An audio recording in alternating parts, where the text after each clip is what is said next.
Share this out with all of your friends and family across all social media platforms. And now, let's welcome Dr. Gray. Welcome, everybody. Today we got a great show. Holidays are about ahead of us. A lot of family issues coming up for people. These are such big challenges. And people say, why do we have so many family issues? It's because at the holidays, we're supposed to get together. And when you get together, those issues will start to come up. And this is where we have to just put our feelings to the side. You know, we become such sensitive beings that we get our feelings hurt all the time. And then we think we have to talk it out. You don't. You don't have to talk it out. You just process it separately. And you all know that, you know, I talk about my Mars Venus app. It's a way for people to process their feelings. And most people don't know what processing feelings means. Maybe if you've been to a good therapist, what a good therapist would do is always explain to you that you're not upset for the reason you think. So the idea is you start out, the app just asks you questions. Unlike using chat as a therapist, it's you who's the therapist. All it does is ask you questions. Based on your answers, it organizes them into a flow of emotion that's almost predictable based upon the algorithm that I've seen over 40 years. And to put it simply, it's like there's an emotional map. Whenever you're stressed, you feel I'm uncomfortable, I don't feel good, or that hurts my feelings, or I'm upset. Feeling upset, feeling stressed, feeling uncomfortable doesn't process your emotions. What processes your emotions, learning how to process emotions, is recognizing that what you feel is just like the tip of an iceberg. And underneath that tip is layers of emotion. And generally speaking, unless you experience all four layers of emotion, which are inside of you, you can't let go of that emotion. You feel gripped by it. Your brain gets locked into some form of negative thinking. Because if you don't process your emotions, which means to feel the negative emotions, which would be many times it's anger. Underneath anger is disappointment, sadness. Underneath sadness is concern, worry, and then afraid. And then underneath that is regret, embarrassment. These are like primary emotions. They don't have a meaning attached to them. They're just pure emotion. When you feel something, there's always meaning attached to it. So it's more in your head. But stress is a biological reality. And when you can put your prefrontal cortex to identify and name negative emotions and then analyze and what's making me feel that negative emotion, then your brain can correct what's making you feel that negative emotion. Negative emotions are always, basically, it's like I have a cut and I'm bleeding and the brain goes, okay, stop the bleeding, go in and heal the problem, create inflammation, temporary inflammation in order to block the release of blood and then heal the inflammation. Well, the same thing happens with negative emotions. You have to identify them. The prefrontal cortex has to identify. That's a self-reflection, along with the intention to let it go. Welcome, Kaylor, to the show. Thank you for joining us today. And when you reflect on your negative emotions, what happens is you identify them. You're engaging the prefrontal cortex of your brain. When you don't identify your negative emotions, your energy, your blood flow is just going to your limbic system of the brain. It just goes to the limbic system of the brain. And the way women process that is to talk about their feelings, but they stay on the surface. And so they feel good because they are making some estrogen that lowers their stress, but they're not healing anything. They're not retraining the brain to not become upset by those same kind of situations.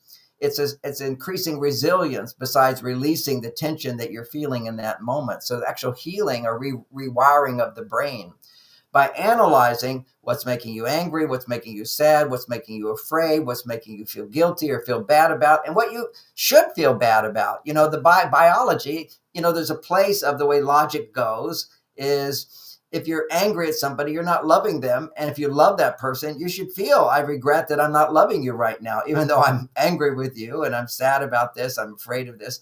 So it's learning to recognize after the three basic levels of emotion, how am I contributing to this problem? And probably one of the reasons people can't even let go of negative emotion, because you'll stay stuck in them if you can't feel all the three levels, or just be aware of them. That's all you have to do, is be aware of them. And that's what the app helps you to do, is to be aware of those negative emotions. It identifies it. It can take any situation, just describe a few questions, what's going on in your life.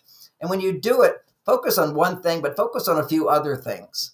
The more you can look at other things that are bothering you, the less your brain focuses on one thing, and that thing has to change before you can feel better. No, that one thing doesn't have to change before you can feel better. You have the power to feel better just by reflecting on your emotions, feeling them, going to a deeper level, another level, another level. Then what you do is you explore what you would like, what you want, and what your brain goes, and what you need.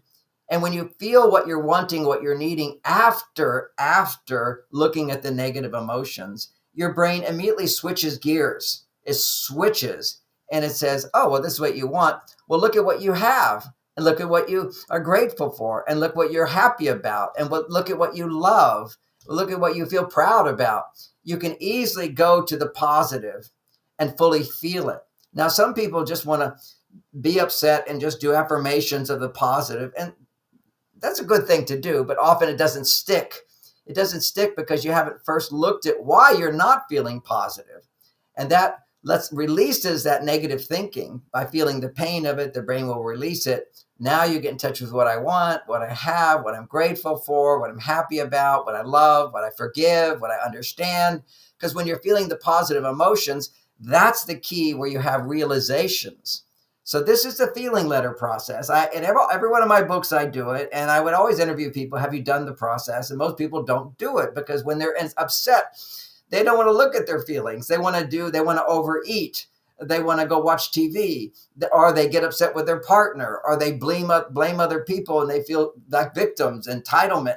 We get addicted to that. When you're feeling like a victim, you make dopamine, the same thing you make when you make cocaine. It's addictive to focus on negative. So go into actually feeling the emotions, and you're actually doing something, most simply put, is because you're not going to express those emotions to somebody else. It's just for you to self-reflect. Oh, this is what I might be feeling. This is what I might be feeling. Because the app won't get it perfect. There'll always be some mistakes and defining what your emotions are and what your feelings are. It does a pretty good job. But as you're going through it, you go, yeah, that's what I'm feeling. I didn't realize that. Oh, that's what I'm feeling. I didn't realize that. So it gives expression to things that you're not aware of. And just putting the awareness on the negativity in that structured form with the intention that you're not going to use the negativity to change somebody. As soon as you use negative emotion to change somebody, to get support, to get somebody to change, if you're doing that, you're training your brain to feel negative to get support. If you use like anger to intimidate other people, then their brain goes, oh, if I'm not getting what I want people to change, let's be angry. You're growing that web in your brain of wiring, so to speak, of the anger reaction. And when you don't use the anger reaction to change someone, your brain gets the message is, oh, I don't have to do anything about this, then I must be safe. And boom, the anger goes away. But then you become more easily aware of the sadness and disappointment. And then when you don't do that, when you don't go to somebody feeling like a victim trying to get them to change, because you're only processing the emotions inside, your brain just lets it go. And then it goes, oh, what's underneath that? Because behind all anger is always fear. Behind all sadness is fear. And behind all fear is feelings of inadequacy and unworthiness. And that's a place where you look at what I feel bad about, what I'm sorry about. And when you have the understanding of relationships, whether it be with your partner or with God, then you have a sense of regret, remorse, or you repent. But if you don't know how you're contributing to problems in your life, you can't apologize. And this is big issue for women, because women want to apologize for the mistakes. But what happens is they don't see what their mistakes are, because 90% of these books are written by women, are not all written by women, but read by women, bought by women. And they're way more into the relationship, personal growth stuff. Now, some men are more balanced in their masculine and feminine, so that they can be into it. But most men are way over on their male side. They're looking for a woman to help him connect to his female side. And so personal growth books, emotional processing books, all these kind of things. This is affirmations. This is what women do. But the problem for women is that they disassociate from the feeling of anger, which is so not safe. Hey, Drax, thanks for coming in. Thanks for the repost. Anybody who can repost this, I really appreciate it. I'm really grateful for it. Trying to get this message out to the world now.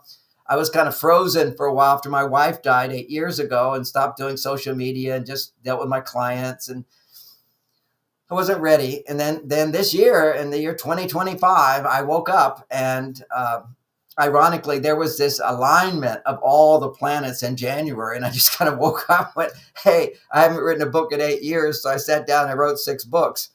Now, I haven't finished them. Polishing a book is a different story, but getting the content out, getting the ideas out, I was able to do. And I'm so excited because probably in a few weeks, it will be available, the first in the series of 6 books. So maybe I'll give you a little overview of all those 6 books as we're coming into the the end of this year. It would be a nice little review of these ideas, that are some of the main ideas in these books I think will be helpful for everybody today. But I want to finish up on the Mars Venus app, because you can go there, you can test it out for free. I am going to change that so that when you go there, you just pay for it. It's $5 to use it 4 times. It's really cheap. But what I notice, a lot of people go down and they don't do it. So again, people will just not do things when it comes to feeling their pain. So if you pay a little bit, like the time people really use this process is in my workshops. I don't teach that many these days, but for a 3-day workshop, I warm people up. I teach them all about the emotions, how to process emotions. Then they actually do it, and they all have the biggest breakthrough of their life. Now, when you use the app, you probably won't get the biggest breakthrough of your life, but what you'll do is you'll feel better and you'll get good at it. And you can do it many, many times, but it works when you're feeling stressed. And we're all feeling stressed. The holidays are coming up. This is a really good time to use the app and share that with other people as well. Here's something you can do to process your feelings alone. Now, that is different from just using ChatGPT as your therapist. I'm not really wild about that, because then people start projecting a real relationship onto a computer, and that will cause you to disconnect from your emotional self. This is really, really very real. My first example of this was many, many years ago. I went to one of the Terminator movies. It wasn't the first one, it was the second one, where they had where the original Arnold Schwarzenegger Terminator was the good guy, but the bad guy was this other very, very mechanical but fluid being. He could make swords come out of his hand and whatever. But, when you're a man, you tend to identify with action. And so during this whole movie, I'm identifying with robots, basically, not people, identifying with robots. And this was such an interesting experience. So, yeah, I'm enjoying the movie and so forth. And this is more of a male thing. You can go into the theater. I used to go into the theater and watch action movies. And whenever the bad guy or the good guy is punching, if it's a good punch or a good move, men are like, yeah, yeah. Whereas women are all feeling punched. It was sort of a different reaction for many of the women in the room. Particularly my wife. She go, ooh, she feels beaten up by it, and I feel like on top of the world. But here I'm watching the Terminator, a robot. And as I'm relating with a robot, what I found is when I went into the garage, and I wasn't understanding this, I'm just watching the movie and excited and pumped up, lots of adrenaline. And I get in my car and I'm like skidding out, it's like, I'm going to drive fast, I'm powerful. And I heard all these other cars doing the same thing, which I'd never experienced before.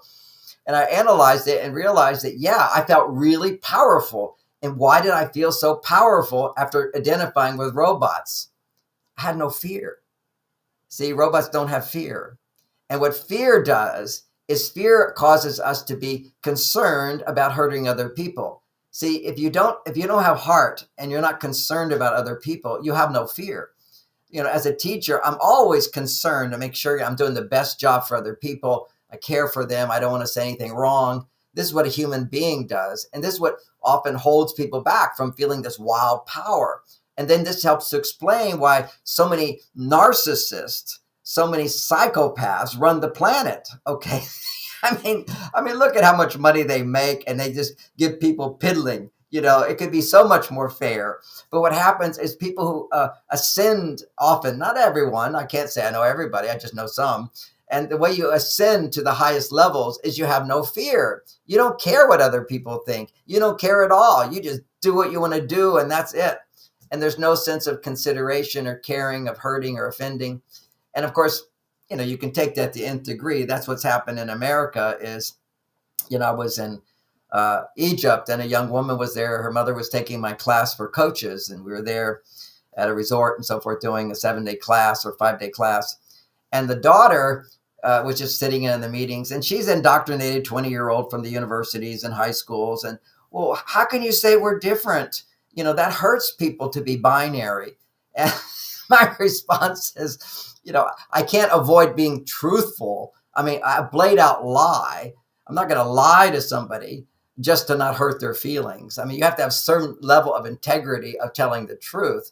And I can't agree with that. I'm not going to go out and condemn them. That's my job to do. But I'm certainly not going to change my message of truth because it's going to offend some people who think that binary is an illusion and that you can choose to be male or choose to be female. This is just nonsense. You can choose to express. Here's the confusing part of it. I can choose to express my female side. I can just go to my female side. And the symptoms of that is I'll make more estrogen. And if I'm a man and I go to my female side, while I'm going to the female side, there'll be this very dramatic dopamine rush because you're doing something out of balance. Whenever you go out of balance, dopamine gets produced because danger produces dopamine. So for me to go to my female side is danger. So it will produce huge amounts of dopamine. But oh yeah, let me bring Kay on because Kay's going to moderate the questions as we go. I just started going into a wonderful talk. Hey Kay, how are you today? Okay, I can't hear you, Kay. You're muted. You have to unmute. Are you there, Kay? Hey, hi, Kay. Hi. So Kay Bailey is on our show many times, and she'll moderate some of the questions. And Kay is married. She's in a wonderful relationship. She's a very competent, capable woman who's done a lot of amazing things in the world. And she also is very traditional female, and she lets her husband be the guy, which is why she's invited onto this show. Because she can relate to both sides, because the challenges for women today is, as I was just saying, men go to their female side, and when they make that shift, it feels fantastic.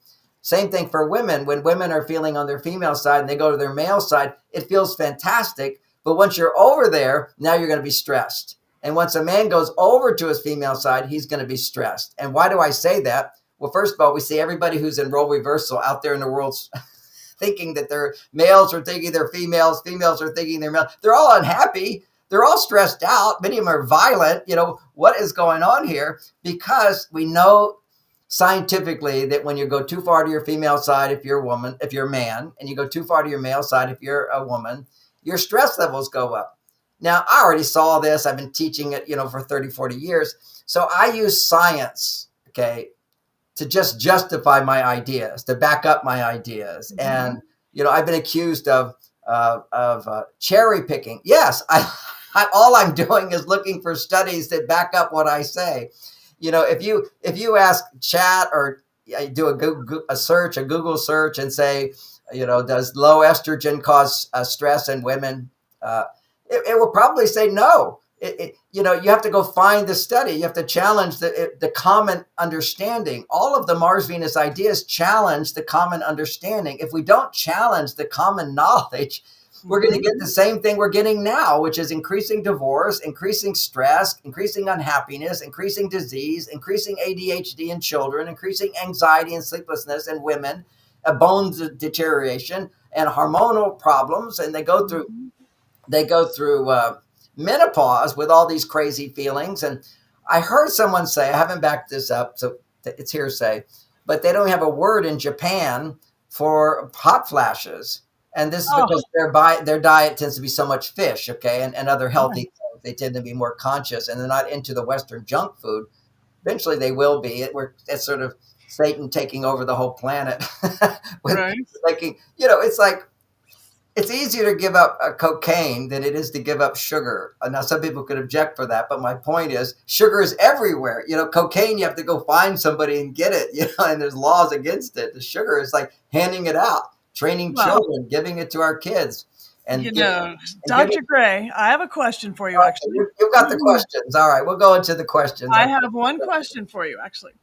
I've noticed that you talked about Terminator 2, I believe it was, and you related to the robots. I'm interested to see how many people in the chat, how many males in the chat identified with the robots. But I'm more interested to find out how many females in the chat related to Sarah Connor. I know I do. That's very far out. Well, good for people to find out. Well, tell me why you relate to her. Well, she's tough. She's strong. She's She's male tough, woman. yes, and she's strong, but she's strong for her son, and she's strong for a cause. And She's so it Mother isn't Bear. just, yeah, it She's isn't Mother Bear. tough to be tough. It's tough for a reason. When you have children, your heart's on the outside of your body. That Uh, is so good. I hadn't thought of that. That is so cool. when you have a soulmate that you're married to, it's the same thing. It's like when he's not around, it's like my arm isn't here. It's just not there. So I fight for those I love. And I think that a lot of women do. Am I wrong? You're exactly right. And here's the interesting thing that most people don't realize. So many of my ideas are counterintuitive, but once you realize what I'm explaining, they make complete sense. Mothering, this is where Mother Bear comes from. Mothering is actually masculine. Okay, when you're giving, it's a masculine quality of giving to care for others. See, your husband is giving to you to care for you. That's his masculine quality. You're caring for your children. So nature, God put it into the category of, in order to care for a child, which is go to your male side, you have to depend on a man. So you can't have a child. You can't have a child unless you have a man. So Right. this is the way we're designed. So when a woman is giving to her children, that's her male side, because she has backup, because she has a provider, someone who gives her stability, gives her support, gives her money, gives her protection, gives her help. So I've got my helper over here, if you're a woman, and that's your husband. He's your helper. Yep. So that you can fill up your estrogen side. See, estrogen is the side of us which is receptive. So I'm receiving. Now I can overflow to my children. And the problem is women are designed to overflow to your children, to give to your children. It's just built in there. But if you don't have a man in your life, then you're not filling up. And so you're stressed out. And you're stressed out, if you want to put it in sort of more traditional terms, your body's punishing you, saying you need to get a man. And so women don't know that when they're unhappy today with children, they just, I have to do it myself. I have to do it myself, instead of, I can ask for help. I can get a man. And you know, when you need help, you can tolerate more. It's good to be a little helpless. Now, Nicole's got a really good question here. How long should we wait to move in together, both 40 years old? Okay, I don't have an exact date on that, but I do know I can even extend this idea to how long before we have sex together. I'm going to start with that one because that's a big question. And when people hear my message, and my message is that there is a hormone. What hormone is that?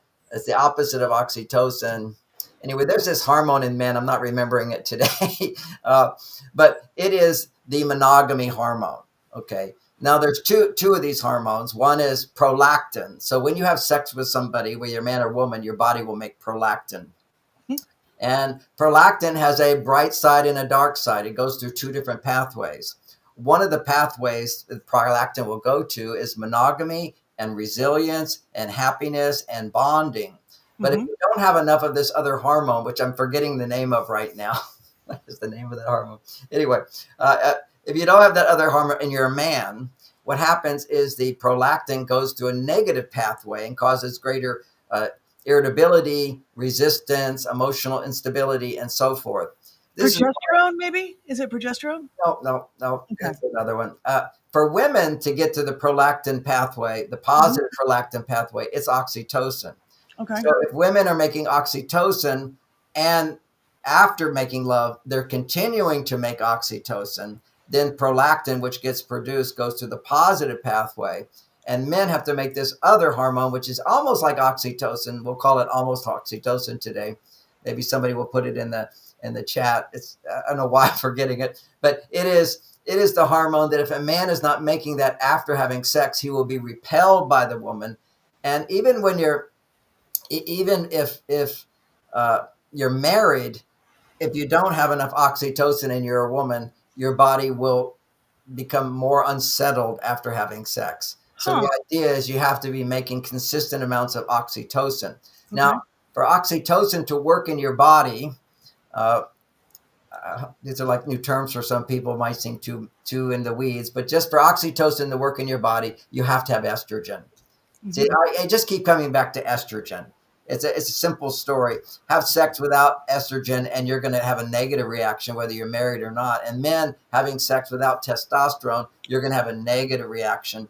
So what happens is before you have sex with a man, you need to make sure that he's already anchored into mental attraction, emotional attraction, and bonded through doing things for you. And gradually, this hormone accumulates inside of him so that when he finally has sex with you, he's not repelled by you. Because so many times, the one night stand, men never call you back. And, the Get joke ghosted. was Yeah. that You ghosted. get ghosted, yeah. Because you were pursuing him. You were giving him sex before you're ready, even though you think you're ready for it. You're not if it's right away, because you don't even know this guy. And suddenly he's so amazing and whatever, you get turned on to him. You think you're going to capture him. No way. Whenever you think I'm going to have sex to capture a guy, you're going to lose him because he needs to capture you. He needs to pursue you. He needs to be there for you. He's the hunter-gatherer. Exactly. He's got to be the hunter. He's got to provide. It's a very deep thing inside of a man, which is to provide for a woman and to, in a sense, achieve her. She's the goal. He's on the hunt. Okay. He has to overcome. And what that's about, it's testosterone, is that when I have a goal, I'm going to win her over. Now I'll do what I have to do it. And as I do things to win her over, what's happening is I'm starting to bonding with her more, so that when we do have sex, I don't have this big repel. I'll have some. We always will have some for men, because all men, after having a climax, if they ejaculate, and most men, they have sex to ejaculate. It's a thing men can learn is not have sex without ejaculating. You have sex every day. You're always in the mood. But most men don't do that. Ava may have that vasopressin. Oh, that's it. Thank you, Ava. That's vasopressin. Good job. Okay. I'm kind of fascinated by how all of a sudden the Department of Health and Human Services here has sort of reversed course on HRT, and particular estrogen for menopausal women. And they now believe it's a benefit. Remember, they sort of had all these warnings on it. Now they're saying, wait a minute, it's not as bad as we thought it was. Well, I'm happy if that's true. That's great, because some women do get benefit from it. Some women say it's a nightmare. I don't have an expertise on hormone replacement. I have an expertise on making the hormones. We can get to that one.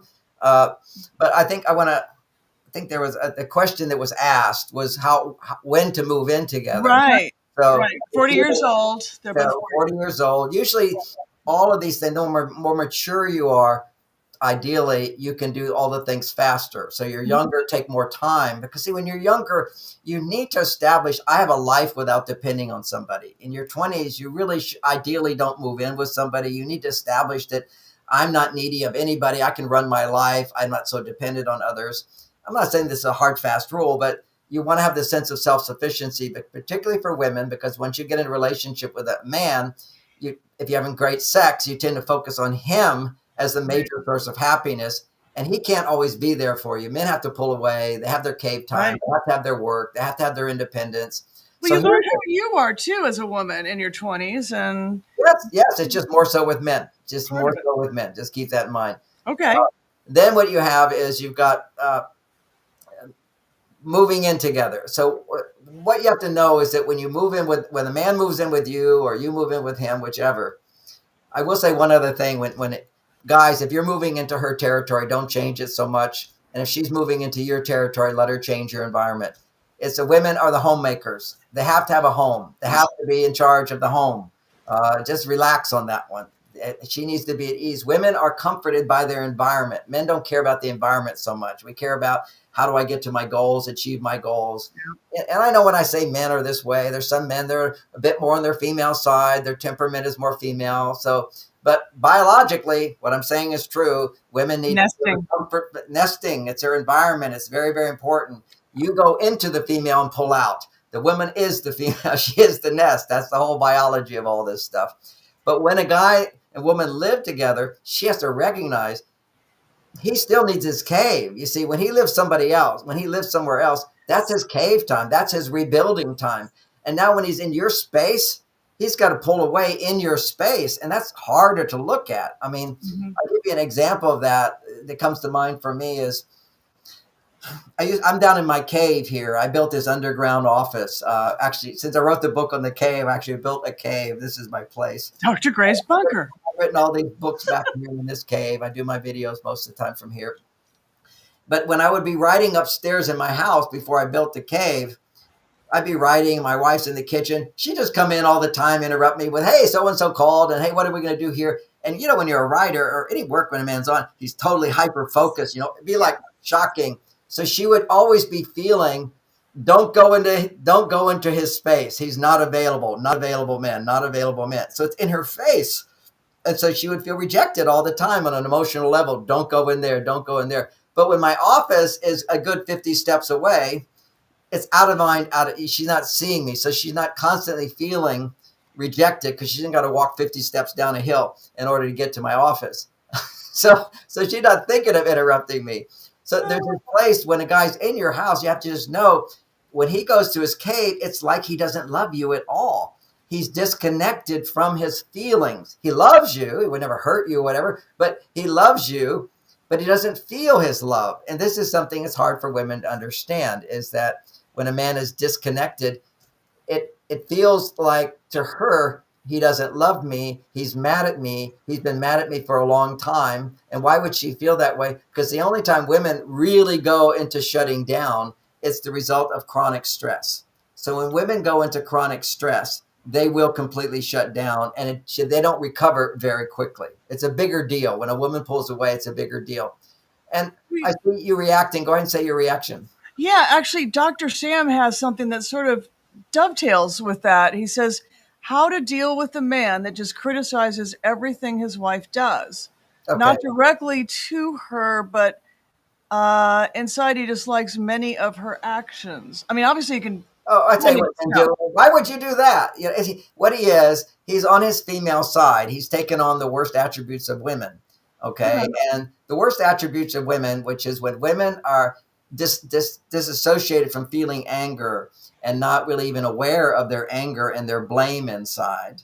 Right. They'll act like they're not blaming and they'll say, well, why would you do that? Well, people don't do that. Well, how could you have said that? Well, what did you mean when you meant that? Why didn't you do this? See, all of that is subterfuge. It's, you know, you say to her, he will say, I feel like you're blaming me and criticizing me. I'm just asking a question. I'm just asking a question. I'm not upset with you. I'm just asking a question. No, you just punched him with a huge blame. And this guy is doing the same thing with her, but it's even worse when men do it. Okay, when men become females and take on the negative female traits, it's I won't say 10 times, but at least twice as bad. And so what he is, his bad manners, he bonded with his mother more for whatever reason. I don't know. This could be many reasons. He's more on his female side, and you have to retrain him. I mean, he needs consequences. And the consequences is anytime he says, you know, well, why would you do that? Well, people don't do that. Well, that's kind of a foolish thing to do. Just punching you right in the belly. And he expects to make love to you and become that open. And he's just going to punch you like that. This is like what happens when men go to their female side and they feel so righteous and justified. And they're so right. It's like they're adding all that testosterone to his female side. His estrogen is high. So you married him. I'm sure he loves you. He has a bad habit of being critical. He needs to be rewired in his brain. He's not going to go and do it. So you have to do it. And actually, even if he wanted to do it, he would still need you to do it. What happens is that when men become critical like that, petty, picky, it's so disgusting. I imagine he didn't have any friends as men, but maybe he does. Anyway, so he'll be like all petty like that. What you do as soon as he starts, I'll think about that and walk out of the room. Just say, I'll think about that. You're not agreeing with him. You just say, I'll think about that and instantly walk out of the room and come back 10 minutes later. And if you do it instantly, you can come back 10 minutes later, giving him space to reflect on his own that he was being an asshole. Okay. He's a complete asshole. Oh, I love that. If I you have, love that. you know, you have Now a you, little more consciousness in your life. Now, I'm not saying he does, but I'll just say what I do, being more aware of willingness to change and be a better person. Not all men have that. They all want to be that. They just don't know how to do it. And some men can do this or not. But I would tell my wife, anytime I'm angry, just simply say, "You're being mean," and walk out of the room. And well, my dear friend see, I would Buckster never has want to be mean. I don't get defensive. If somebody says you're mean, I go, I'm not a mean person. I'm a kind, loving person. I certainly exactly. would never be mean to my wife. But she says, just like this, "You're being mean," and walks out of the room and comes back 10 minutes later as if nothing happened. That's the key. And then I can realize, well, I guess from her point of view, she's more sensitive than me. I'm like a bull in a china shop. So men don't realize so many times what we say, a woman's going to interpret as being mean. And the way you can I like your wife already, Dr. Gray. I can't help it. My friend Buckster has a great question here. How do we communicate to women to stop making us pay for their bad, probably prior relationships is probably what he's saying. I don't really understand. Hey, Buckster, thanks so much for the question. Uh, Apparently, he feels like he's paying for bad prior relationships that keep on getting interjected into current relationship. well, I don't understand can you help explain that to me? How that's Well, affecting his relationship? I'm not understanding. I mean, how you communicate with a woman who maybe has trauma from being hurt from a bad past relationship, but he feels clearly that I he's get paying it. for it. Her bad relationships. Okay, Yes. thank you. Okay, got. Oh yeah, that's a big Yes. one. So yeah, whenever you get in a relationship, you already have a woman who's been retrained by her father and her mother as well. But in my relationship with Bonnie, you know, she's not a perfect person. I'm not a perfect person. So you adapt and you adjust. And one of the things that for Bonnie was hard is to apologize. And apologizing, in my opinion, is the most important skill to survive in a relationship. And, Yes. and so I just said to her after, maybe, I don't know, a year or two in marriage, I said, "Honey, why is it I'm always apologizing and you don't apologize?" And she said to me, it was very sweet. It was so vulnerable. She said, "John, you should know I feel the apology inside, but if I say it out loud and you said you should feel sorry or you should feel bad, I would die because everything I did as a child, my mother made me wrong. It was my fault. My brothers were always right. I was bad. My mother was demanding. Her unhappiness, she always blamed me for everything. So I just, and I love you so much. And if you said, I'm so open to you and you said that. So that was a day I remember saying, okay, honey, I love you. You never, ever have to apologize. I trust that you're always working within yourself. And that was good for me. Why? Because I had a tendency, like most people, to kind of say, well, I'm not going to apologize till you apologize. Or I'm not going to forgive you unless you apologize. I'm not going to love you unless you come begging to me and say I'm bad. Okay. Because this is sort of a human attitude of, nope, you've got to apologize or I'm not going to love you. So I learned without my wife having to apologize when she would do things that would upset me. I learned I don't have to wait for her to change. I can change myself.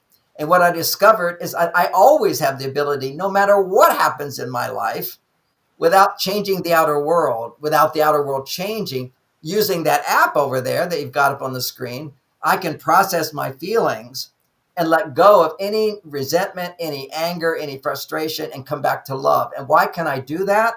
Why can anybody do that if you learn how to do that? Because you are love. Love is there. You are happy. It's already there. You are enthusiastic. This is who we came into the world as, and it gets overshadowed by negative messages that we get and hurtful traumas and upsets and whatever, because we don't have as children the prefrontal cortex, which allows us to reflect and question how we feel. I mean, so much of the time for like a little boy, if his mother's not happy, he will always feel inadequate his whole life. He's always compensating for feeling inadequacy because he feels, I can't make mother happy. Daddy couldn't make mother happy. I can't make mother happy. And he will try to, and add more negativity to that is the mother who says, your dad's bad, but I love you. You make me happy. Oh my God, that's like having sex with your child, a form of pedophilia. It just wipes boys out, makes them gay. That's a lot of gay men are that way. They just say, "Oh, I can't ever go to a woman." Just the thought of connecting with a woman brings up the pain, the huge pain of having so much empathy for mom. This is not Wow. all boys will go gay that way, but many who are naturally more sensitive, because we all come in with a temperament. Like I came in with a temperament of being more sensitive. That's why I'm an intuitive. And so as an intuitive, I can feel what everybody feels. And so I'm more connected in that way. A lot of people are sensitives. Unfortunately, if you're a woman and you're an intuitive, boy, you just absorb everybody's stuff. It just comes inside of you. And so what you have to do is you have to learn how to get these negative emotions out of you. And it's a regular process of being able to process your emotions and let it go. This is not me. Ultimately, when I'm angry, any anger, this is not me. I'm sad. This is not me. I'm afraid. This is not me. It's like becoming aware of it. Your brain will automatically do this and stop producing negative emotions. Now, do I want to never produce negative emotions? No, it's part of being human. What I want to do is negative emotions are there to guide us when our thinking is off. Whenever Mm. your thinking is wrong, you're going to have negative emotions. Okay. Well, that makes sense. Now, Samuel Singer has a question here. Can you talk more about men needing space after sex? It hasn't been my experience. So I'm curious how different individuals react in various ways. There are some men who don't. I don't have that one figured out. I have a client, he's always saying to me, "I want to cuddle more after sex." I go, "Okay." Right. But what I can tell you is I know in other areas of his life, he is way on his picky, petty, critical side with his wife. Okay. In that situation, he's kind of like a woman, and he kind of goes, "Well, why would you say something like that? People don't say that." And she said, "I feel so blamed by you." No, I'm not blaming you.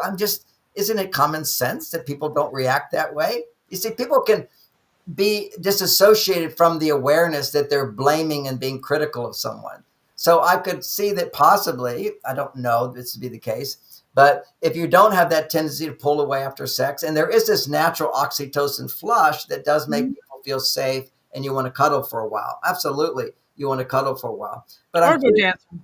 he says, "Can you talk more about men needing space?" After it hasn't been my experience. I'm curious how different individuals react. I don't know whether you're married or not. Because clearly, if you had sex with a woman the next day, you're somewhere else. I don't know whether you can't make a commitment. Okay. All men who can't make a commitment because they're not married, they can't find that part of them. The noble part of a man is to find a woman and take care of her for the rest of your life. That's what Mhm. masculinity is about. And now people say, "Oh, that's somebody controlling us with all these out of date ideas. Just go as you want, serial monogamy, do what you want, do what you feel." Well, look what that's getting you. How's that working for you? How's that working for the world? How's that working for families? How's that working for your children? We're not all here just about me, me, me. We've got our little me's over there. And then how's it working for you to not have a little me over there? Then your life is just selfishness. You're just living for yourself. Even marriage is selfishness. I'm having great sex with my wife. I got a woman I come home to. She loves me. She appreciates me. She creates a home for me. She has balance for me.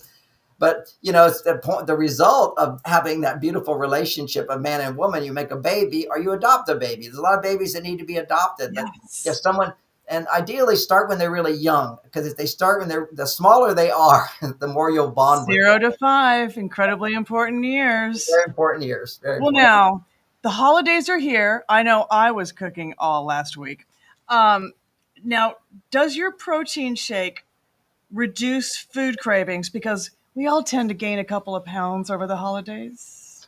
Well, people are always asking me that, when the holidays are coming up. And we did talk a little bit about processing emotions here. Right. And that's going to help us during the holidays. But also, extra protein will help you to not feel food cravings so much. Now, we've always talked on my shows, we talk about the importance of lithium orotate. Now, lithium orotate helps lower your stress.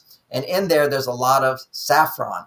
Saffron takes away food cravings. So that's an important part. And you go to marsvenus.com and you can get the lithium products. And so many of you do go and happy to have it. And it really, really helps and works.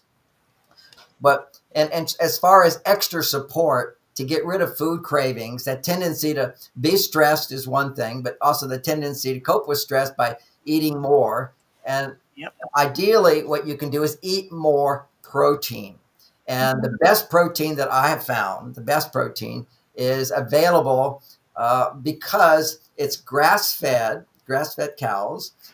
which makes a difference. Okay, this is how Mhm. they naturally before they most dairy cows they give them corn. Okay, when you give corn, you get a different byproduct. Grass fed is real. Grass fed butter is real. Corn fed butter is not having the same effect. It doesn't have the same ingredients in it. So you know, Hmm. butter, grass fed butter you can get in most grocery stores. You can grass fed dairy. Sometimes you can get, but even dairy is processed by heating it up to high temperatures. So there's something called undenatured dairy. That means it wasn't. Raw milk? Is that what it is? Well, it's close to raw milk to be Okay. legal. Raw milk is great too, but to be close to raw milk. And the problem with raw milk or any milk is milk itself is made for cows. It has 90% casein, and that much casein makes it hard to digest. Okay. So when I figured this out when I was curing my brain from Parkinson's is that I needed a milk like mother's milk. Okay, you can't get mother's milk, but you can get the constitution of mother's milk, which is what they do is they can take out the casein and they take out the whey, and you find the balance that mother's milk has, which is about Okay. 50% whey, 50% casein. So you can't buy this anywhere. I don't know anybody else who does this, but you got this nice balance like you would get if you were first developing the brain. So now you have the casein in the whey, you get the right balance of that. Then you still have challenges because our body has built up a resistance to dairy because of all of the pasteurized dairy. Okay, so this makes it dead. So you put something dead in your body, after a while your body will resist it.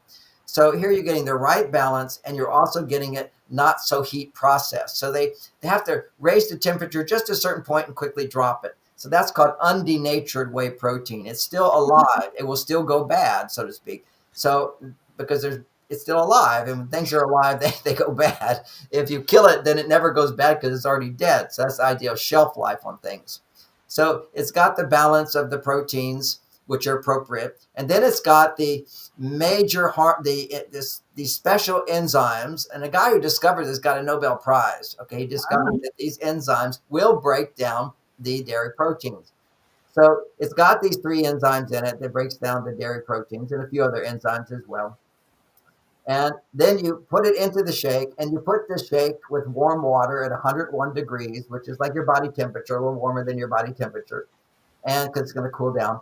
And you have 101 degrees, 102, anywhere in that range. And you take the water at that temperature, you put the shake into the water, and you let it sit for 30 to 45 minutes. 45 minutes is optimal. It's still, you can feel the difference at 30 minutes. Okay. And it's pre-digested. Okay, so this is what's called peptides. Now, if you've got a lot of money, you can go get these peptide products. You know, they're very expensive. They're thousands of dollars. This is how I Mm. originally healed my brain, is with getting injections, IV drips of peptides, Hmm. pre-digested proteins.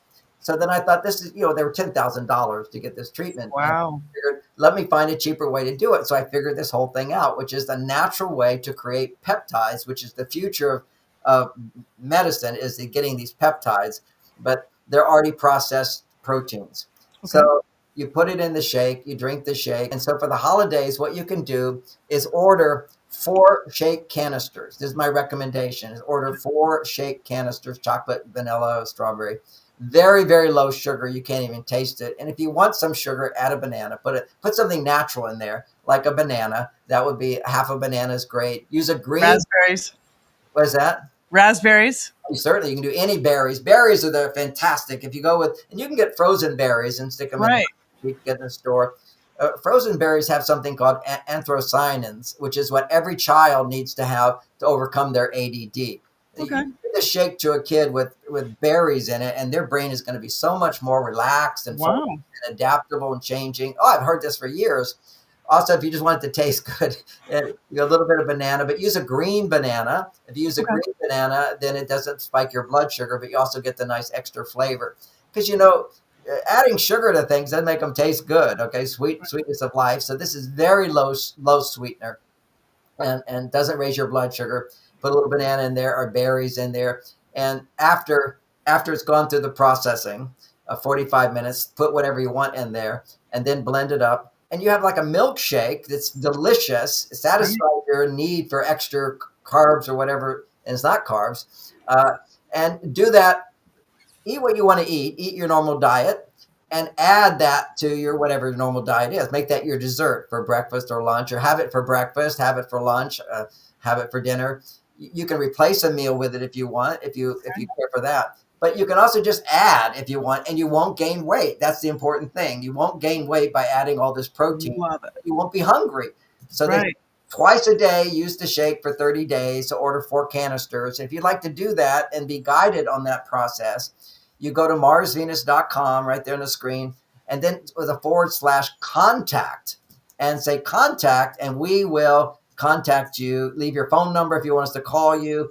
If we have a team doing this, my business partner for many, many years does this, and she's great. She's a fantastic coach to help people go through the whole program. So this is the basic program, so you don't gain weight, you don't overeat, and you feel really good. That's A. Stress levels will go down.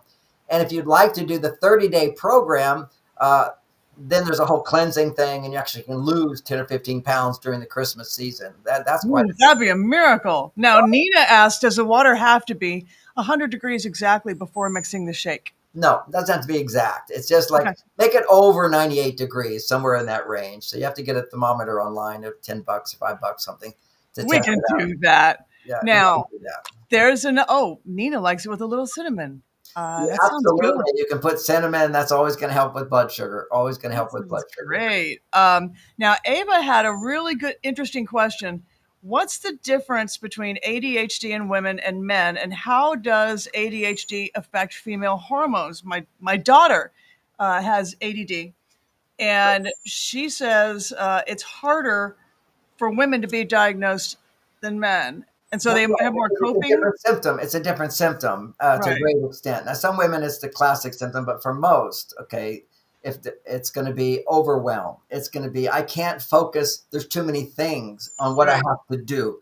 That's where women go into too many things. Or and making hyperfocus. mistakes. What's that? My daughter does hyperfocus. She wants to be a surgeon, so Well, like I said, yeah. that's the general one, which is overwhelm. And then there's a way to compensate for overwhelm, which is to shut it all out and become hyper focused. So that's a stress response inside of her, and she will notice the difference. Has she started doing the Venus minerals? No, she's coming back from her overseas semester in college in Greece, Well, she'll notice the difference. mid-December, and I'm going to start her on it. Yeah, she'll start with that one because that is a stress response for women, which is ADD is moderate stress where they expand out. And then you go into cortisol response, it's hyper focus. She Right. becomes like a guy. So she's going to be more on her male side.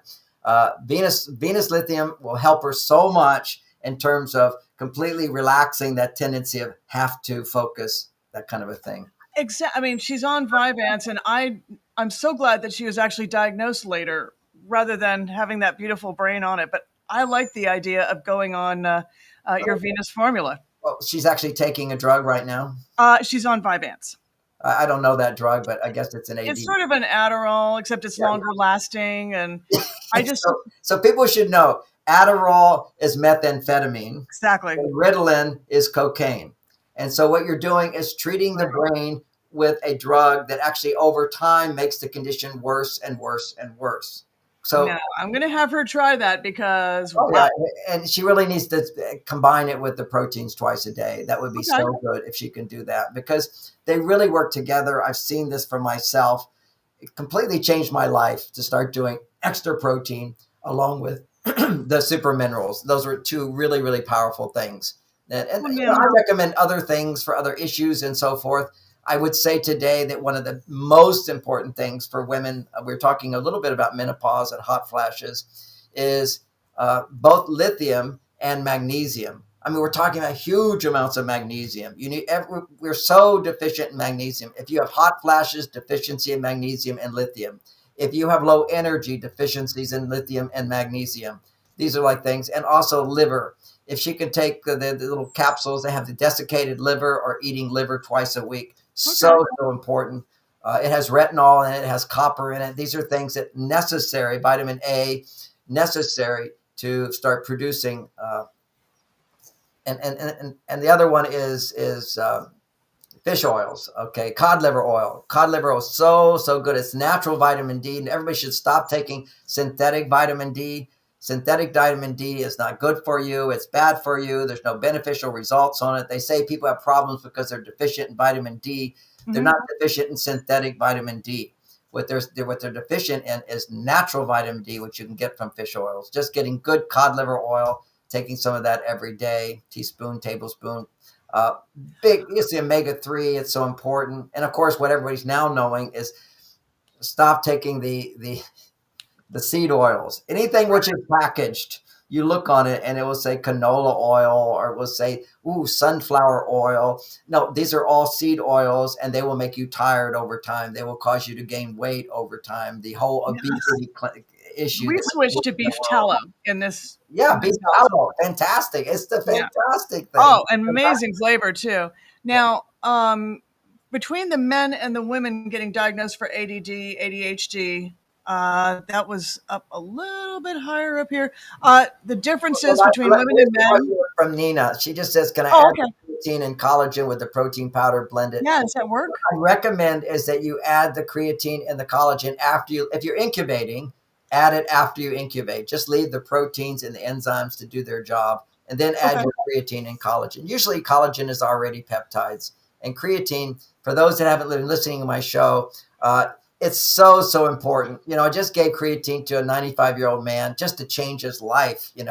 His endurance just kicks up because creatine is something that it's so powerful. People were holding people back from it for the longest time. And then now the research is out. It works for everybody. If you want more energy in your life, it's one of the major things that helps recycle the ATP. You have to go through a whole Krebs cycle to produce ATP. But once you've made your ATP, once you use the energy, it's done. This will recycle what was done. So you don't have to keep generating higher amounts of energy because you're recycling it. So this will help everybody. And that's also why I don't experience jet lag. It's also proven that if when you do jet lag, just do 20 grams. Okay, that's like 2 tablespoons. All right, or almost 2 tablespoons. Is this good for like pre-workout, post-workout? My boys will want to know. Absolutely. It's fantastic for pre-workout. It's fantastic for after if you do it. Either one, doesn't matter. Creatine will give you so much energy. But if you want a good workout, take it before the workout because you'll feel pumped up and ready. Exactly. That's what they'll want to know. Both my boys work out every day. So another thing to know, people always asking me why I have such high testosterone. And my testosterone at 74 years old is 50% higher than when I was a young man. Amazing. One of the major things, besides a good relationship, great sex, all that good stuff, that's what, and feeling successful in your life. Those are key factors. But also, all of that allows me to sleep almost 7.5, 8 hours a night. Wow. Right? This is proven. It's a good, solid night's sleep replenishes your testosterone more than anything. Okay, 80% of your testosterone is replenished. Doesn't cortisol also sort of lower or do damage to all the hormones in some way? Yeah, cortisol. See, cortisol is a stress hormone, emergency hormone. So it's fine to have an emergency system. It should be quick and it should be done. And if it's quick and it's done, then it's not bad. It's good, actually. Better is adrenaline. We should be hitting adrenaline and then relaxing, hitting adrenaline and then relaxing. And my secret, which will come out in a whole book to explain the science of backing it out. But adrenaline is so important for women to go through menopause and postmenopause and perimenopause, before menopause, is to create situations where they feel adrenaline, which is a brain chemical, which then raises DHEA. When a woman has adrenaline, her testosterone goes up. And when her testosterone goes up, if she has support, then the body will convert that testosterone into estradiol, estrogen, which makes her a young woman again. And so when you become older woman, you're making estrone, you're not making estradiol. And so you don't get all the benefits of estradiol. So if you're having sex and making love, that's a vulnerable moment. See, anytime you're naked, you're in danger. And so if a man is adoring you and loving you when you're naked, then you're producing estradiol. If you're sharing emotions, all negative emotions is very vulnerable because somebody could judge you as being a negative person. So if you share your negative emotions with your husband about somebody else, about something else, about the world, about the president, about just be negative about other things with your husband just to listen, then you're revealing a part of you that you're not sharing with other people. When you're sharing your negativity with your husband about other things, just to reveal it, you're not going to act on it. You just want to reveal it. What that does is put you in a vulnerable situation, a dangerous situation, but you've got somebody who's reassuring you that you're loved, you're understood, he cares for you, he's there for you. That produces estradiol. And we don't have a culture that teaches women to do this. So what we have is these women who go through menopause, they have hot flashes, they have exhaustion, they have resentment, and then after they get through it, their body stops making estradiol all by itself. You make estrone. Estrone is your backup system. Okay. When you don't make estradiol says, I need help. And so if you can't get help, then your body says, okay, we're going to make estrone. Estrone says you don't need help. And this is what happens for women as you make estrone after menopause. Because you had eggs, right? The eggs puts a demand on your body. Your body is saying, we've got eggs, we're going to make estradiol. You get automatic estradiol, which doesn't mean you're happy all the time. Actually, when your body makes estradiol, if you're not getting support from a man, then your stress will go up. That's why many women are unhappy before ovulation, whereas other women, if you've got a man, are very happy as they get closer to ovulation. This is your best moments. And ironically, if you don't get those best moments as ovulation, then for the next 28 days, you're going to feel like I missed out, and you're going to feel like I didn't get what I needed from my husband. So a lot of women live in this perennial state of not enough, not enough, not enough, not enough, not enough. What have you done for me lately? Now, before we go, I think you ought to talk about, there's a lot of talk in the chat about your new app, and people cannot wait to get it on Android too. So why don't you tell them a little bit about your app? Okay, well, with the app, we talked about at the beginning of the show, but a lot of people weren't here at the beginning. So a quick review is that here the holiday seasons are coming up, and emotions come up because you're reconnecting with your family. You're all getting together again, and everything that was unresolved in your childhood will tend to come up.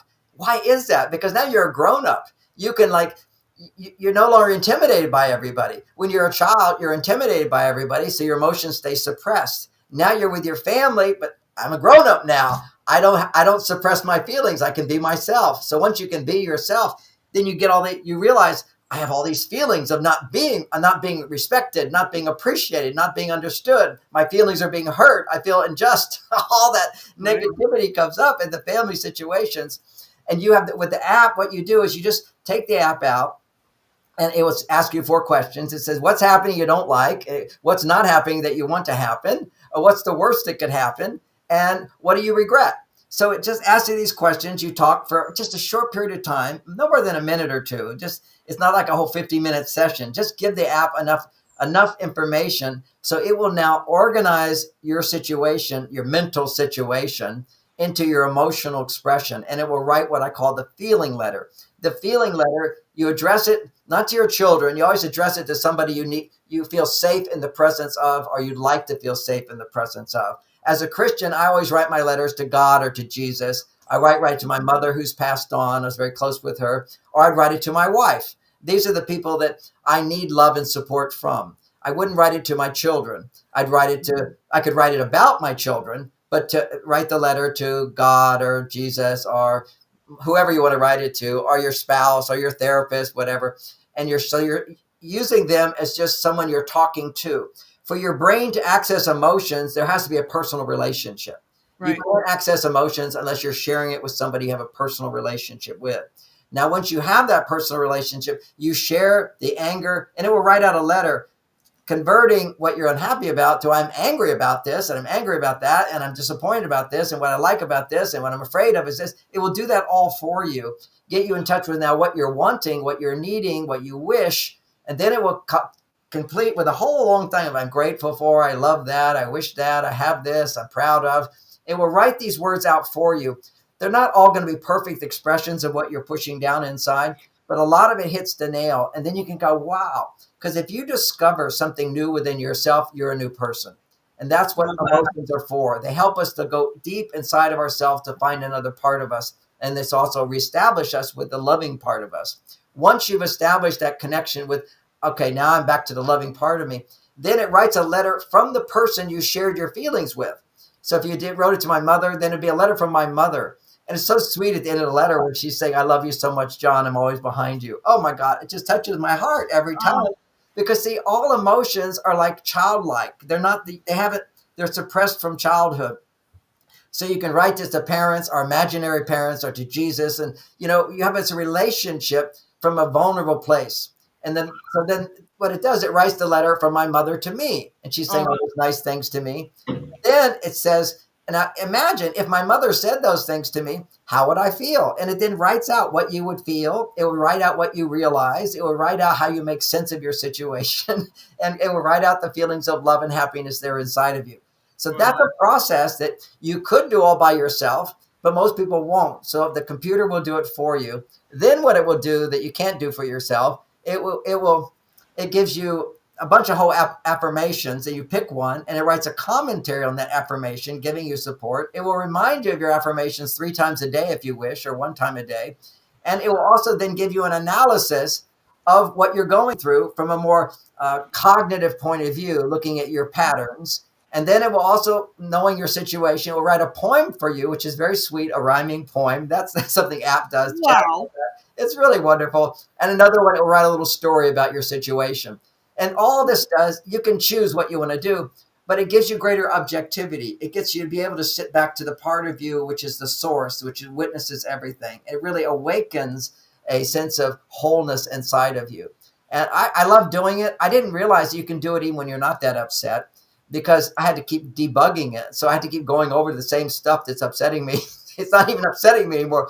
But every time when I'm writing the letter to my mom, it would always bring up a few tears in my eyes. And when something brings a few tears to your eyes, your heart opens. That's when your heart is open. It's the sentimental part of all of us inside that needs to feel loved. And she'll just say at the end of the letter, I love you, John. It just touches me so deeply. And it touches me because I've been sharing my emotions and reading about my emotions. So this is a powerful tool to help us during this holiday season. I remind you that lithium orotate will help keep the feelings not from being too extreme. And if you want to avoid the cravings and you want to have more balanced emotions, double your proteins. I mean, literally just take 2 shakes a day, order four canisters of the shake. And if you want to do the 30-day program, you can actually lose weight. You might want to put off losing weight till January so that you can enjoy eating more with everybody in the parties. But what will keep you from overeating is you're packing yourself with this extra protein. Extra protein does not put on weight. It frees you from putting on weight. And this is a form of protein that's pre-digested.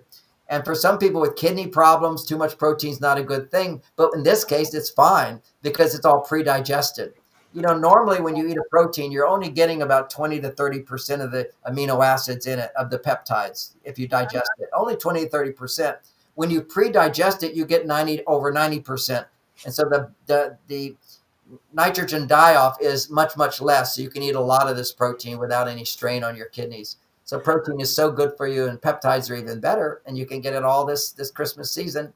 And to remind people, you go to the marsvenus.com/contact. Contact us. You can contact at the bottom of the page or put that in.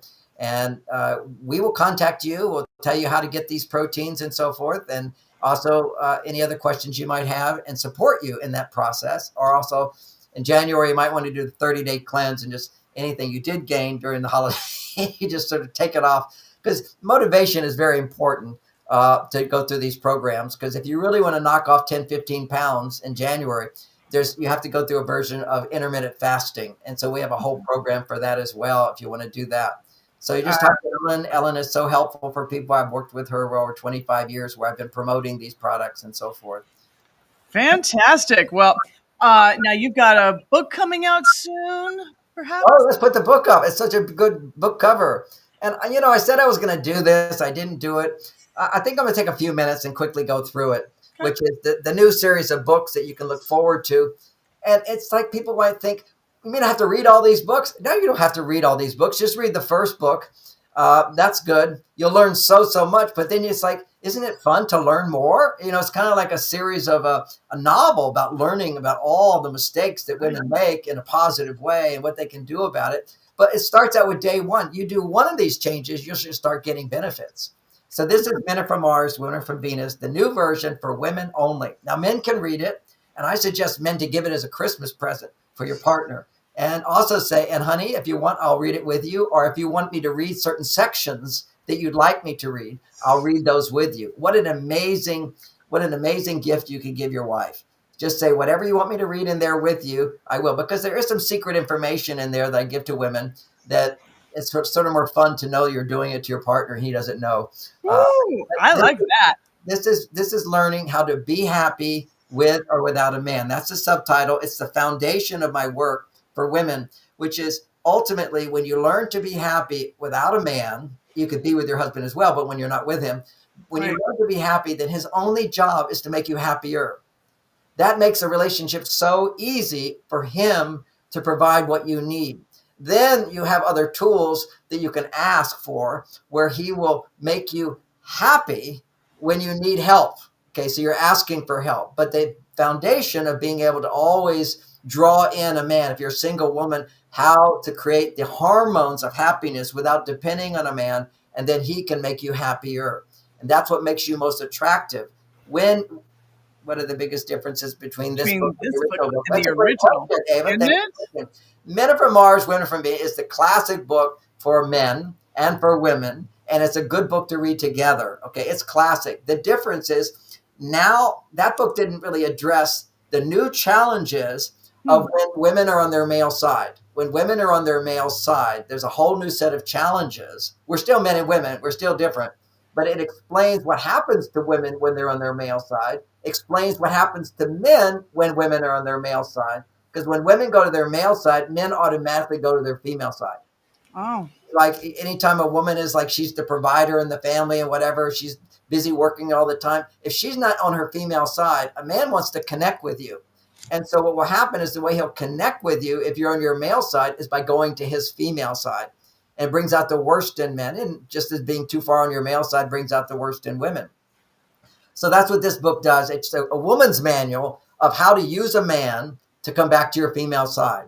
And if you can use a man to come back to your female side, he automatically begins having the attributes of a man grounded in his masculinity. So you have the power in this book to transform your relationship, even if a man doesn't read the book. It's like learning to be happy with or without a man. And it explains some of the basic things is what can you expect from a man? What can you not expect from a man? What do you think you need from a man that you don't need from a man? Because see, what happens is once women get married and they have a husband, they often disconnect with their female friends. And connecting with female friends is a biological foundation of being feminine. You can't disconnect from your female friends and expect a man to be there for you to fulfill that need. It's like it's a different vitamin.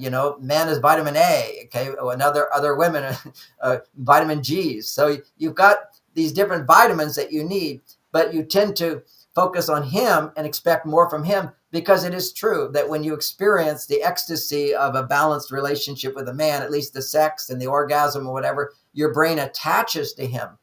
Another thing is if you attach and you're not in a committed relationship, now you become needy.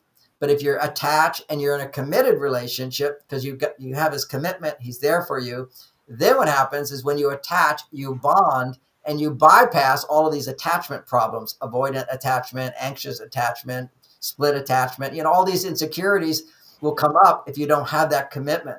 So sex is not healthy for women if they're not in a committed relationship. Just got to say it like it is. So it's true. this is this book, Be Happy with or Without a Man. Another book is Why Men Fall in Love and Stay in Love. Well, amazing book. Just explains all the ways that women unknowingly miss opportunities to create a man falling in love with her, and all the ways that she unknowingly builds a wall around her heart that protects her, but it keeps him from coming in. And so men have no power to come in if you build this wall around you. So I explain how to take down the wall one brick at a time. And each time you take a brick down, your heart opens and he falls in love with you again. So it's a process for men of falling in love again and again and again. And this is a biological reality for men. You learn more about what's called the mirror neuron system inside of men. It's different from women. For Huh. women, they can keep their neurons open, the mirror neurons, which allow you to feel what other people feel. Women have that on all the time. It opens more with their children. It opens more with their husband, people that are significant or important to her. But for men, it closes completely almost all the time. The only time it opens up is when a woman is vulnerable or he's with his children who are vulnerable. Otherwise, it's closed. And the number one time it opens the widest is when you're naked and you're making love. This is why it's so important. I've on X, I've got a lot of I've signed on to a lot of the Christian women talking about their relationships, and they're all talking about, I let my man be the leader. I don't complain to him, and we have the best sex. And you just have to get it, women. If you be feminine with a man, you're going to have the best sex. You're going to have a man who's in love with you, who's devoted to you, and he's not a control freak. Men only want to be a control. Yeah, more freedom. If I want my freedom, I'll give you your freedom. Only insecure men want to control women. Thank you. I'm so afraid of a man being controlling of me if I follow him or whatever. Yielding is so important. It doesn't mean you don't have a voice. It means he will respect your voice because you appreciate him. It's such a beautiful balance. Okay, so I'm having fun listening to these women just say, hey, you women, you're not having orgasms.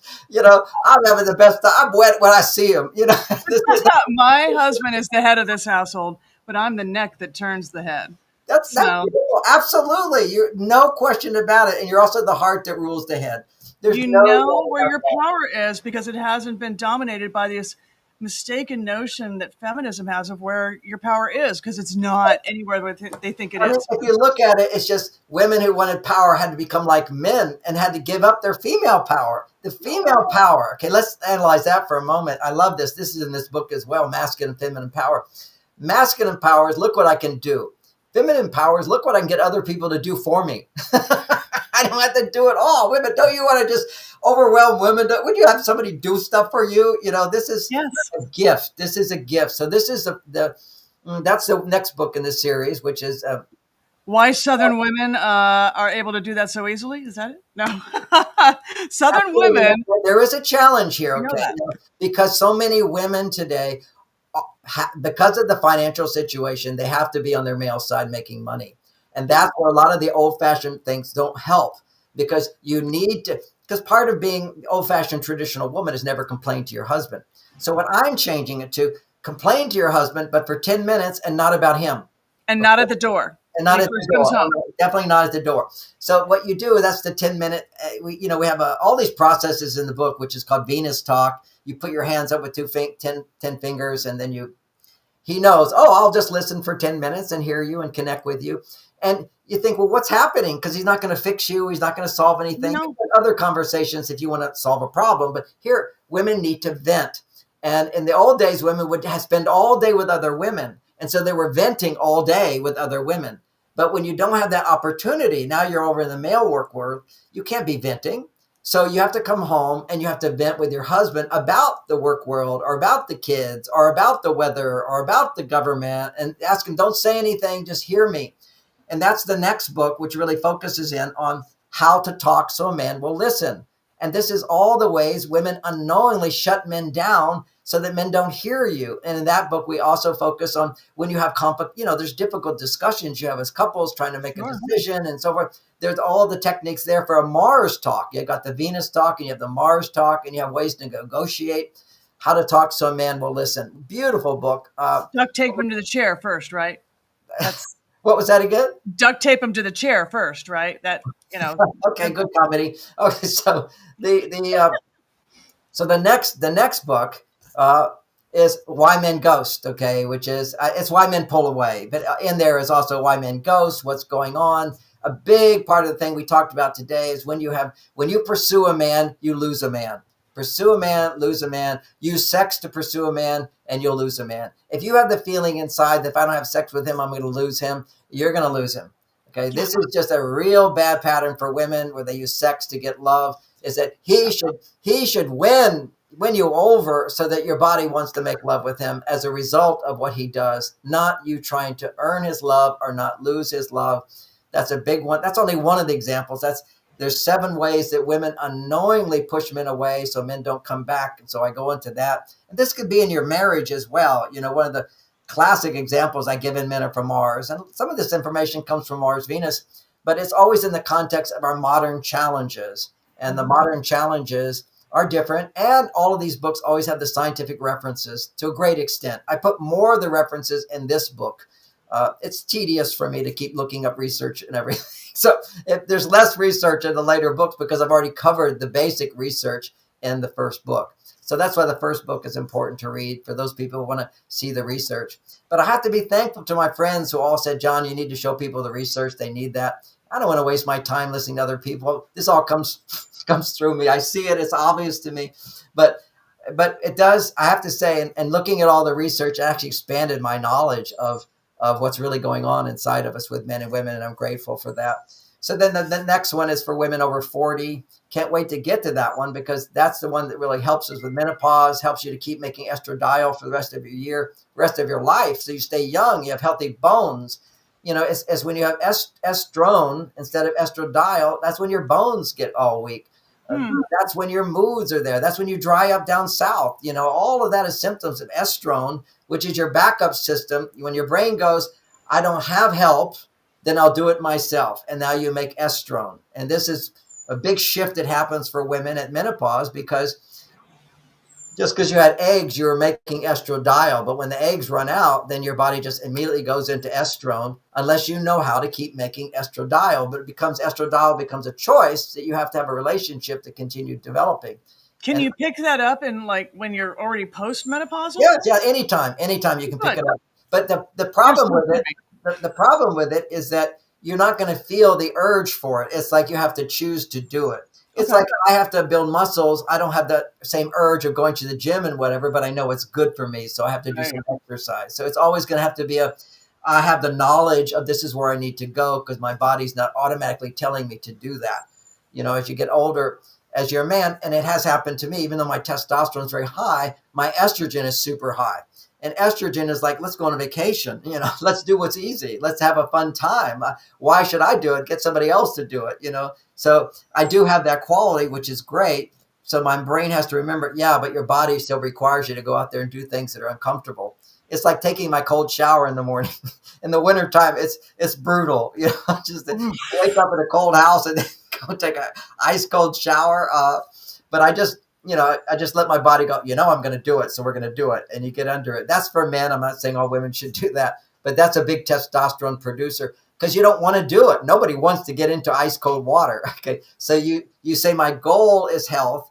And if my goal is health, then I have to do this. So then, because I have to do this to achieve my goal, I don't feel like any resentment that, I have to do this. See, both men and women get caught up in resentment because you feel like, I'm doing what I have to do. You don't have to do anything against your own choice. You have to set your goal. And then once you have a goal, then I have to do that. Then it's coming from choice, and it doesn't produce resentment. And of course, resentment is a major thing that I overcome in this second book, which is Why Men Fall in Love and Stay in Love. And of course, I have to look at the opposite. Why men fall out of love and stay out of love is resentment. Women are unfortunately so vulnerable to resentment because their brain is different. What happens is that when they're not getting when they're not getting enough support, they give more. And when you give more, you will always get less with a man. And I explained that whole dynamic. And just think of it just simply, if you give more than you're getting less. It's as simple as that. It's a simple logical statement. Well, now, Nina wants to know how you can listen to replays of this show. How can we listen to replays of the show? You can go to Mars. There you go. Come on up, Ken. Ken Walls, come on in. Ken Walls, are you coming in? Yep. Had to click a bunch of buttons. Ken's our producer, and he's responsible for marketing this all on YouTube and X and other places. Yeah, it's everywhere. So we are on. You can listen to the replays on Facebook. Facebook has this thing where they're deleting live streams now after like a couple of months, but they're all on YouTube. On John, just go to youtube.com, and I think it's /Mars Venus. John Gray Mars Venus. You're supposed to know. John Gray Mars Venus. John Gray Mars. Is it John Gray? John Gray Mars Venus. Yeah. So go to YouTube and you can just search for that too. And all the replays are there. It's on X, it's on YouTube, LinkedIn. It's literally everywhere. You can go look at all the replays there. Best place is probably YouTube for organizational reasons. So I think while we're talking about this, for those of you that are listening and following and like this show that I do, if you have other favorite influencers that you listen to, send them a note. Let them know that I'd be happy to do their shows, because if they're shows you're interested in, I'm sure those people will be interested in mine. I haven't really been on the internet for the last 8 years. So I appreciate people sharing these. And also, if you have influencers, to let them know that I do this all the time. I'm happy to do it. And, some of my shows get 1 million views for people that normally get 8,000 views. That have gone up to 1 million, others 300,000. So this can help build their site, but also helps my shows to get out more as well. So it's a win-win for everybody. I'm going to let you guys finish up and get out of here. So I will. You're gonna vamoose. Okay.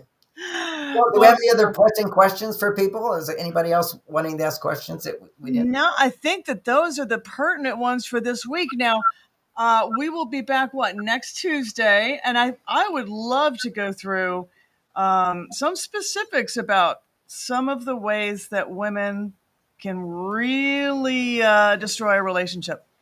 Well, that was the book I was just talking about, which is Why Men Pull Away.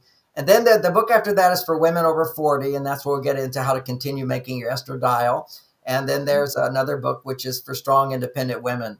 And that's a whole nother set of challenges when women are making more money than men, or women are way on their male side. And how do you find the balance with the man staying at home, taking care of the children?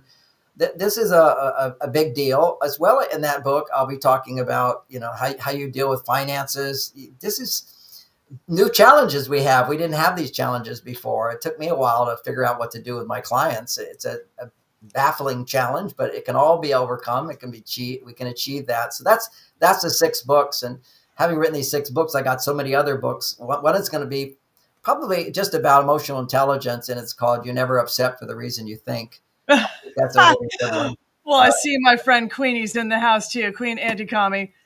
She says, I'm good at that, but it's intentional. She gets bored, all of that. So, Queenie, you need to come back and listen to these shows with Dr. Gray. I'm telling you. Certainly, boredom is going to lead you to addiction. And what you have to recognize is if you're bored, you're not producing enough estradiol if you're a woman, and you're not producing enough testosterone if you're a man. And so the idea here is, Queenie, is to look at how you can be more vulnerable with a man and use him to raise your estradiol. Because whenever you raise estradiol, you'll create more dopamine. Or what your body will do is create danger or do things that are not good for you in order to create dopamine. Because it goes either way. You can do what's really good for you and get dopamine, or you can do what's really not good for you and get dopamine. But when you do what's not good for you to get dopamine, you become addicted to it. And, somebody was asking me the other day, I just should say this about our kids and our children. And so much about our children is to see these screens even produces more dopamine than your smile. Okay, just know that. This is a biological reality. Because, see, this isn't real. And so the brain interprets it as there's nothing there. So it's dangerous. Anything which is, you're not thinking it's dangerous, although I'm telling you it's dangerous because it's going to change your child's brain. Particularly first 7 years, they shouldn't even see a screen. Their brain is so malleable. It will produce such stimulation. You put this in front of a child, they're immediately going to go to that. And parents are using this as a babysitter. And is there a way to undo this? Yes, just stop. Just stop. And from my point of view, put a little lithium orotate, which helps to rebuild receptor sites in one of whatever their food is or whatever. Not that much. It just takes a little bit. But that would help. And that would be my recommendation to my grandchildren. That's the only way I can say it. I'm not a medical doctor. I'm not giving medical advice. Right. Right. You can't say anything these days.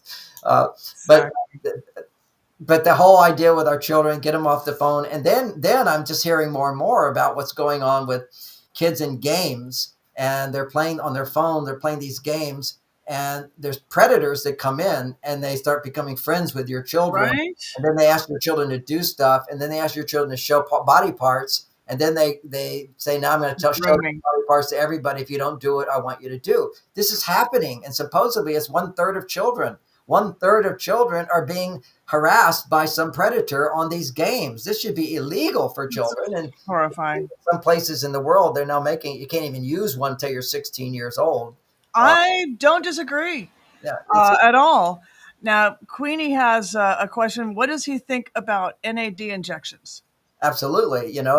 That was also that helped me with my Parkinson's in the beginning. I had NAD was also in the shots. Now you don't have to get the injections. NAD plus is supposed to do just as good as the injections. You can take it every day. But I have to say, I know it's really good. I did the whole injection thing where 6 hours and a huge amount went into me. I didn't notice anything. But have to remember, I'm optimal performance. So when I was, when I had Parkinson's, I certainly noticed something. It was a part of that treatment as well. So NAD plus is really good, or occasionally getting these NAD. I'm an extremist, so maybe that was my point of view. I said I wanted a big dose. Maybe I took too high a dose, but anyway, I didn't notice anything from it. But it's so many people have, and I've recommended it over time for any brain problems, get NAD into the brain. It's so good for people. It's a high functioning form of vitamin B, and vitamin B's, all the B's are good for the brain. You don't have to take vitamin D's if you're eating liver. Eat liver or desiccated liver. This is like you'll get your best vitamin D's in that, and you get all the cofactors as well, rather than just having to isolate out. My goodness, I'm telling you, I've got more notes taken this week. I keep on filling up these pads of paper, Dr. Greitz. Oh, that's good. Not a good thing. No, so everybody please go to marsvenus.com and /contact if you want to get the protein shakes, but just regularly marsvenus.com. They have so much information on that website. There's the Mars and the Venus supplements, and also go to your iPhone Apple Store and get the app, and have a letter written to you that will maybe be from your mom. Who knows? Really wonderful. And somebody asked this question: does protein shake reduce food cravings? Yes, right. You're amplifying more calories in your body, but you're losing weight, and you're also preventing your body from needing other calories, which would be all cravings and overeating that happens. So you're adding. So people don't think logically. Okay, logically, well, if I'm adding more food, I'm going to gain weight. No, when you add the protein shakes, you don't gain weight, but you give it a feeling to the brain of feeling satiated, which means I'm satisfied. It also provides the amino acids necessary to produce dopamine and serotonin in the brain, which is then balanced by the lithium orotate. And any kind of family event, and you have any dread about it, for some people they do, because it brings up your issues. That was so interesting. I don't think I've ever said it so clearly. I'm going to say it again. About why issues come up is because we all have suppressed emotions around childhood. At Christmas time, we're all coming to the family. Interacting with people because we're supposed to get together and be nice to each other. We should. It's a good thing to have family, be nice to each other. But now we're no longer children. So we're entitled. I deserve respect. I deserve appreciation. I deserve to be heard. I deserve this. I deserve that. And this is called the delayed reaction effect, which is all the suppressed feelings we have when we no longer need to suppress because we're grown up or someone loves us. If someone loves us, the lid goes up and says, well, then I don't have to suppress myself anymore. And then all these feelings start coming up, and it makes you a little crazy. It makes your relatives a little crazy. It makes your family members a little crazy. So remember that don't interact, don't engage. If somebody's mistreating you in any way, we talked about diffusing anger and criticism. Just go, let me think about that and walk away. Just simply that. Just don't increase hostility by arguing back and forth. Just let me think about that. And if your husband is ever starting to get angry, immediately, this is diffusing anger. If you can get it at the beginning, it's so easy, is diffuse anger by just saying, that makes sense. I'm going to think about it, and walk out of the room. He will immediately calm down in 10 minutes. He'll be a different person. See, women can't imagine this because once a woman is angry, she doesn't stop being angry until she's talked about it, dealt with it, processed it. It's called rumination. Women just keep going around and around. This is evidence. It's proven with studies. Men, if you don't get him to talk, so your guy has pulled away, he's sort of mulling something over, maybe you said something to annoy him, he'll immediately pull away.